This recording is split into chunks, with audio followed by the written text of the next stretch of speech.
আমি জানি না যে ডিবি হারুন সাহেবের সাথে আমার মানে কোন মানে কী শত্রুতা। উনি হচ্ছে আমাকে জিজ্ঞাসাবাদের জন্য ডেকে পাঠালেন। তা আমি তো সুন্দরভাবে চলে গেলাম, গটগট করে চলে গেলাম, কারণ আমি তো জানি আমি কোনো অপরাধ করিনি, যে আমি পরিবর্তিত হয়ে আমি লুঙ্গি পরে বা বোরখা পরে পালিয়ে যাব। আমি তো এমন কোনো অপরাধ করিনি যে আমাকে পালাতে হবে। তো আমি গেলাম। তো যাওয়ার পর ওই সময় দেখি সমস্ত সাংবাদিক উপস্থিত, মানে উনি আগেই কিছু বলে দিয়েছেন। হ্যাঁ, তো যাই হোক, তো আমাকে বললো জিজ্ঞাসাবাদ করা হবে। তো জিজ্ঞাসাবাদ করার জন্য উনি একটা রুমে রাখা হলো 1.5 ঘন্টা, কিন্তু উনি আমাকে কোনো জিজ্ঞাসাবাদই করেননি। শুধু দুটা প্রশ্ন উনি পুরো সময় আমাকে করেছিলেন। একটা হচ্ছে যে আপনি কোন মেডিকেল কলেজ, আপনি কততম বিসিএস।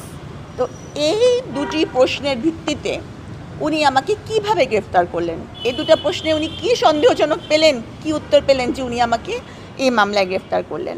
আচ্ছা,